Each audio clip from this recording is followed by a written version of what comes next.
vessels.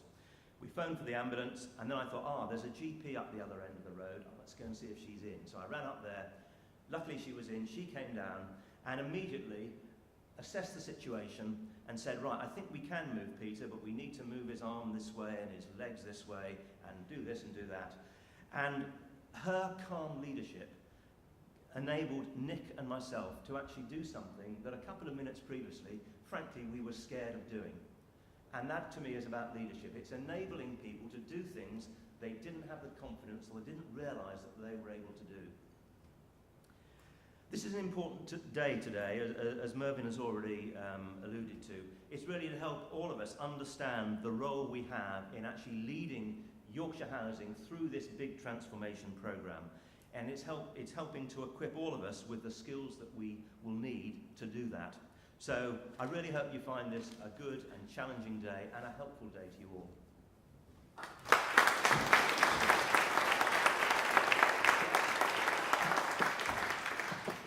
That was my cue to come on. Thank you so much, both, for your initial presentation there. And thank you so much for having me along to present on this day. I've been looking forward to facilitating the sessions this morning and this afternoon, and equally meeting you. We've been working with Roger for a number of years, and it's great to come and finally get involved with you all. We've got quite a dynamic session that's going to take place over the next 20 minutes with me. I've got to pack it into a smaller space of time because such valuable information came from our first two presenters there. So bear with me. And I get really excited about doing this because I am incredibly passionate about what we deliver, because I've seen the benefits in organisations and to people. So if I start talking too quickly because I'm really enjoying what I'm doing, then please put your hand up and say, James, slow down. Is that fair? I'm going to really encourage you to give me feedback, heckling, banter, all those sorts of things. It makes my position up here a lot easier in what we're going to be delivering. Does that make sense? Does that make sense? Yeah. Thank you so much, thank you so much. So, my name is James Hampton. I'm supported here today by Sally, who's over in the corner, Sally Bate. She's going to be eyes and ears on the floor, moving around the tables, answering any questions you might have, or helping you direct any of the conversations that you might have, because some of the conversations are going to be challenging. You know, it's going to be difficult to unpick what change is, what we're looking at right now, what it's going to be in the foreseeable future. But today is really about starting the conversation. It's about us getting to grips with what might be and how it might impact upon us. A little bit about the Colourworks. The Colourworks are an internationally renowned learning and development organisation. We deliver solutions across the private, public and not-for-profit sectors. We specialise in human behaviour, believing that performance in individuals, teams and leaders is rooted in our behaviour. By understanding our strengths and our weaknesses, our management styles, what might hold us back and those that might frustrate us, because we've all got those people, haven't we? In work and in life. That frustrates us, haven't we? Yes, we have, yes. So by understanding that, we can really, really enhance our own personal performance to the benefit of the organisation. That's where we pitch it. That's where we pitch it. So we work across the private, public and not-for-profit sectors. Some of our clients are really diverse, really diverse. The housing sector is something that we've been working with for a number of years. Newport, Cadwin and Weavervale, we've had relationships for over 10 years. Merthyr Tydfil Housing Association achieved their IIP Gold status, and the Colourworks, as a strategic partner, were cited as a key strategic partner in achieving that particular status. So we understand the pains and the needs of a diverse range of organisations. People sometimes say to us, well, why aren't you sector specific? I say, well, actually, the benefit of being in different organisations at different times gives us a real combination of the pains that they might be feeling. And to be honest, they're all the same. They're all very similar, with large-scale buyouts and mergers, with transformational change programmes, with, to be honest, the ever-increasing need to do more with less has a continuous impact on the people, on their people and their teams and their leaders, which is why it's even more important now for us as managers and leaders to understand the impact of these strategies and these change programs, the impact on us, but also the impact that we have on those that we manage and those that we lead. And that's where we really need to start, is our impact, our personal impact on those that we are managing and those that we are leading. So what I'd like to do for the next 10 minutes or so is really just talk about you. I'm not going to get you up here to open up the Pandora's box by any means, but I'd just like to spend 10 minutes talking about you and some key elements. Excuse me for 1 second. And at the Colourworks, we really encourage organisations to have open and honest conversations with one another, in the belief that by doing so, you'll forge strong relationships and have a sense of belonging. And when the heat gets turned up, when the pressure gets put on, and things don't go well, or the way we want them to, by having that sense of belonging, that openness with one another, we can really share our thoughts, which gives us a sense of self-preservation. It protects us. It helps us move through those more challenging times. So I've got a question for you, first off. And it requires a little bit of courage and honesty and openness. You ready? There wasn't many nods in the room there, actually. I'm just going to reel that back a little bit. Are you ready? You don't have to answer it openly. This is just one for the mental dialogue. But in recent times, have you ever been really angry or annoyed with another human being or a situation? You know, that moment that something happens between two human beings, or you might hear a message or something that doesn't fit the way you perceive it to be. Have you ever been really angry or annoyed with another human being or situation?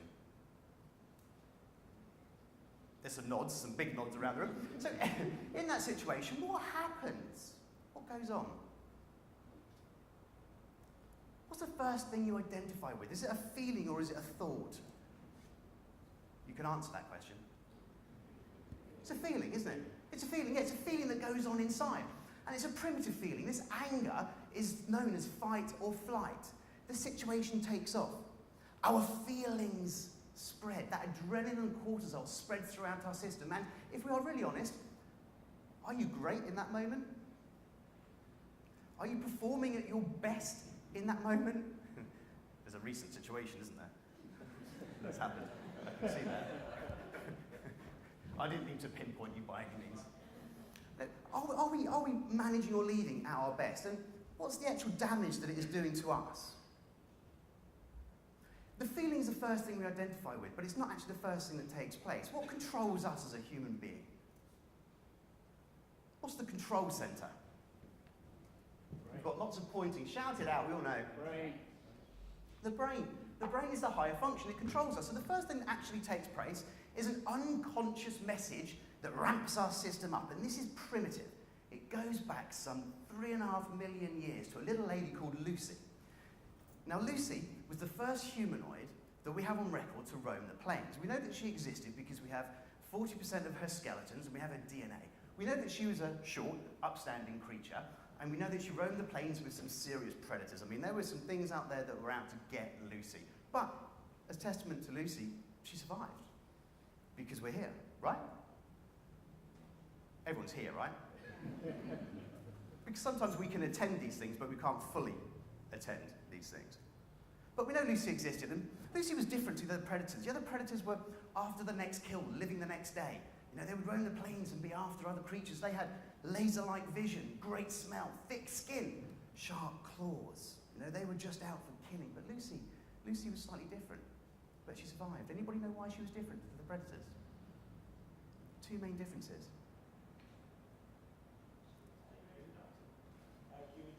She had IQ and change. She was able to adapt to change. She was able to adapt to change and evolve, absolutely. Higher IQ, is that? Adaptability. She had adaptability. She also had two other things, much more basic. Yes, a thinking brain, just over there, that we'll come on to in a second. Opposable thumbs. Opposable thumbs. She was actually able to go into combat with these creatures. She was able to pick things up, build things, climb things, hit them. Opposable thumbs, one bit of our physiology, our biology that made it work for her. She also had this thinking brain. Now, it's a pretty primitive thinking brain, pretty basic, but it was able to calculate and understand and identify danger. We also have this brain still in our skulls up here. It's the primitive part of the brain, and it's responsible for our fight, flight, and freeze mechanism, which still takes place when we go into a meeting with somebody else and we find a threat. It fires. That threat is no longer death or a saber-toothed tiger, right? So the actual physical stimulus is different, but the process in which we take internally is the same to 3.5 million years ago. So we're outdated software. We're running up here on outdated software to our current environment. But this primitive part of the brain, the hindbrain or the reptilian brain, houses what we refer to as the amygdala. The amygdala. And this diagnosed state that we understand today, called the amygdala hijack, is basically when we lobotomize ourselves. So the situation takes place, that moment of anger comes through our system. The amygdala spikes because it's about protection, self-preservation. It spikes and it swells. And when it swells, it starts to shut down the other parts of our brain that we've been equipped with. As time moved on and as Lucy evolved, other parts of our brain were established. The emotional brain, we started to venture out of our cage, we started to gain connection with other families and units and create cultures and keep saber-toothed tigers as pets, stroking them. I guess we've evolved into cats now rather than saber-toothed tigers. And the emotional brain, it gave us connection. Later on down the line, we established the prefrontal cortex, or the forebrain. This is the clever bit of brain that goes around the rest. And it's the bit that allows us to rationalise. It's the bit that